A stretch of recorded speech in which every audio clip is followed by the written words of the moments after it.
시청자 여러분 안녕하십니까? 뉴스데일리 베스트 미네커입니다. 한덕수 국무총리는 오늘 이태원 참사와 관련해 인터넷과 SNS 등을 통해 사상자들을 혐오하는 발언이나 허위 조작 정보, 자극적인 사고 장면을 공유하고 있다며 이런 행동은 절대 자제해 주시길 간곡히 부탁드린다 이렇게 말했습니다. 대형 사고와 재난 사고가 발생하면 항상 가짜 뉴스가 판을 치고 이 같은 확인되지 않은 정보들은 사고 수습에 전혀 도움이 안 된다는 점에서 한 총리의 발언은 매우 시기적절했다 이렇게 보는데요. 다만 아직도 이번 사고를 빌미 삼아 대통령과 정부에 타격을 주려는 세력들이 여전히 존재하므로 지금 이 상황에서 저희 같은 진영을 대표하는 유튜브 방송들이 분명히 할 역할들이 있다고 봅니다. 가령 예를 들면 지금 보시는 표는 인터넷 커뮤니티를 중심으로 돌고 있는 그래프 자료입니다. 저희도 오늘 다른 영상에서 이 같은 사실을 여러분들께 보도해드린 바 있는데요. 해당 그래프를 만든 이는 이태원 헬로윈 참사를 특정한 정치 목적으로 악용하는 것도 모자라 거짓된 정보로 프로파간다를 펼치는 세력들의 악마적 행태가 중단되는데 이 이미지가 도움이 되길 바란다고 했습니다. 제가 왜 이 그래프를 여러분들께 보여드렸냐면요. 이런 분들의 노력 하나하나가 진실을 바로잡고 특정 세력들의 선전선동에 국민들이 속아 넘어가는 일이 없도록 하는데 나름의 역할을 할 수 있다는 점 때문입니다. 뿐만 아니라 국민들의 의식 수준을 한껏 높이는 데도 도움이 된다고 생각하는데요. 자, 오늘만 해도 참사의 책임을 윤석열 정부의 탓으로 몰아가려는 시도는 계속되고 있습니다. 이태원 참사 전에는 아무런 대책이나 예방을 말하지 않던 언론이나 사람들이 사고가 발생하니까 우르르 몰려나와 여론몰이를 하고 있는 것인데요. 자, 그 중심에 MBC가 있습니다. 여러분 아시다시피 MBC는 선전선동의 화려한 역사를 지니고 있는 방송사이죠. 광우병 난동 때도 MBC PD 수첩이 있었고요. 세월호 침몰 초기 때 전원이 구조됐다는 MBC 보도가 사망자 구조에 혼선을 주어서 우왕좌왕하게 만들었습니다. 그랬던 MBC, 이번 참사와 관련해 사고 발생 하루도 되지 않아 이태원 사고 관련 당국 문제점 제보해달라는 공지를 발표했죠. 좌파 성향 언론이 매번 대형 참사를 정치적으로 이용한다는 의심을 받고 있는 가운데 이번 이태원 사고에서도 MBC가 비슷한 논란에 휩싸인 것인데요. 논란이 되자 MBC는 당초 게시물에서 당국 대응 문제점이란 표현을 삭제하고 관계자분들의 제보로 수정해 재공지했습니다. MBC PD 수첩이 어떤 목적을 가지고 이 같은 공지를 올렸는지 제가 따로 설명을 드리지 않아도 여러분들께서 먼저 아실 거라 생각하는데요. 또 MBC는 사고가 발생하기 전 지난 28일 사회적 거리두기가 완전히 해제되는 맞는 첫 헬로윈 데이라며 이태원에 구름 인파가 몰려들고 있다는 취지의 보도를 냈습니다. 그러면서 MBC는 경찰도 혹시 모를 사건 사고에 대비하기 위해 기존보다 경비 병력을 늘려 순찰을 강화하고 있다는 소식을 알렸는데요. 그랬던 MBC, 사고가 발생하자 사고를 분석한다며 예견이 가능했다는 데 포커스를 맞추고 또 인원을 분산해야 했다는 허무맹랑한 분석을 내놨습니다. 예견이 가능했다면 공영방송 MBC는 헬로윈데이 전에 사고 예방과 관련해 어떤 보도를 냈는지 궁금하고요. 특히 인원을 분산해야 했다라는 MBC 분석은 정말 기가 막혀 헛웃음이 나올 정도입니다.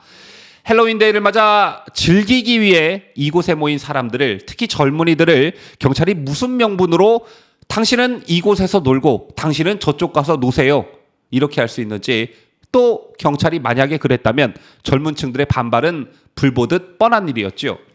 자, 이게 MBC가 대형 참사를 다루는 수준이라면 공영방송이라는 계급장을 아예 떼버리거나 방송을 하지 말아야 한다고 보는데요. 또 이런 일도 있었습니다. 현재 야당에서 공세를 준비 중인 예방이 가능했다는 주장에 동조하는 사람들이 있었는데 전인범 전 특전사령관은 자신의 SNS에 예방이 가능했건만 이렇게 썼습니다. 그러자 네티즌들이 직접 나서 전인범 전 특전사령관이 현역 일대 사고를 들춰냈는데요. 포로 체험 훈련 중 특전사 하사 2명이 질식사하는 일이 과거에 있었습니다. 특히나 군인들이 죽기 전 무려 1시간 넘게 살려달라며 처절하게 절규했다고 하는데요. 정말 어처구니 없는 일로 군인을 잃은 국민이 분노했고 해당 부대의 최고 책임자는 다름 아닌 전인범 당시 특전사령관이었습니다. 이태원 참사와 관련해 충분히 예방이 가능했다는 전인범 전 사령관의 논리대로라면 훈련 중 어처구니 없는 일로 사망한 우리 군인의 사고도 사전에 충분히 예방이 가능했는데 왜 못 막았는지 궁금합니다. 참고로 후에 전인범 전 사령관은 지난 대선에서 문재인 캠프에 합류했습니다.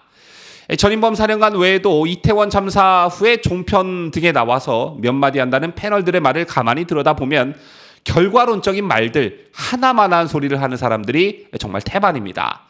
제 밖에도 이번 참사와 관련해 과거 발언이 논란이 되고 있는 사람이 더 있는데 바로 더불어민주당 이재명 대표입니다. 이재명은 오늘 야당 대표랍시고 지도부와 함께 서울 지하철 녹사평역 앞에 마련된 합동 분향소를 방문해 조문했습니다. 자, 이어 참사 현장인 이태원역 1번 출구 앞으로 이동해 폴리스 라인 앞에 서서 현장을 살펴보고 소방당국 관계자들로부터 설명을 들었는데요. 이 자리에서 이재명은 차도와 인도 분리가 없고 일방통행 관리도 안 됐다며 최성범 용산서장에게 질책성 발언을 하면서 통제할 계획이 있었나를 따져 물었습니다. 그러면서 이재명은 저도 단체장을 하면서 경험이 있는데 해당 지역에는 정기적인 행사들이 있다. 예년부터 했던 대규모 행사에는 일종의 관리 계획, 안전 대책이 있었다며 이번 행사에선 시간이 지날수록 더 인원이 많아지는 게 예측이 됐는데 왜 차도와 인도를 분리도 안 하고 진입 인원을 통제도 못했나라고 말했습니다. 저도 단체장을 하면서 경험이 있다는 말에서 내가 성남시장일 때는 말이야 또는 내가 경기지사였을 때는 말이야 이렇지 않았어 라는 과시의 뜻이 들어있다고 보는데요. 그렇다면 실제는 어땠을까요? 이재명이 성남시장으로 있던 지난 2014년 경기도 성남시 분당구 삼평동 판교 테크노밸리의 야외 공연장 인근에서 주차장 환풍구 덮개가 무너져 16명이 사망하고 11명이 부상을 입는 사고가 있었습니다. 여러분 모두 기억하고 계실 텐데요. 아무도 예측 못한 참사를 두고 당시 지자체장인 이재명 성남시장을 비난할 수는 없는 일입니다. 하지만 사고 이후 이재명 시장의 발언이 큰 논란으로 비화됐습니다.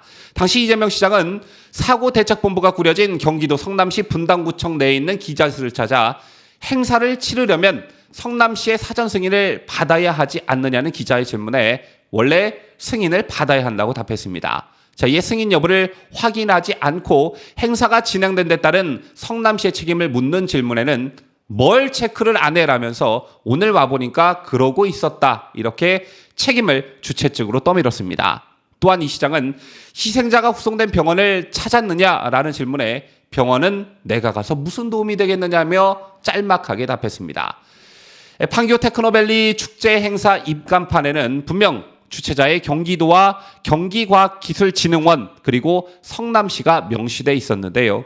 참사 직후 성남시는 행사를 허가하지도 주최하지도 않았다고 밝혔습니다. 그렇다면 당시 이재명 성남시장은 허가를 받지도 않은 불법 공연을 방치한 거냐? 이런 질문이 나올 수밖에 없는 것이겠죠.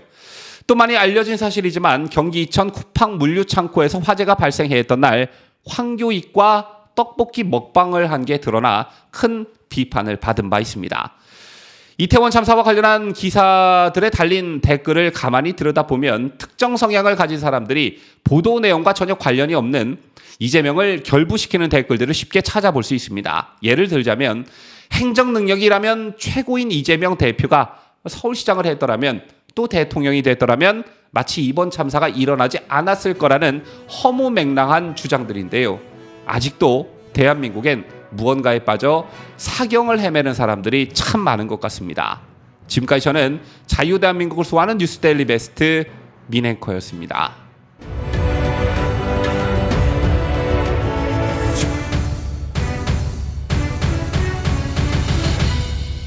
함께해요. 뉴스데일리 베스트.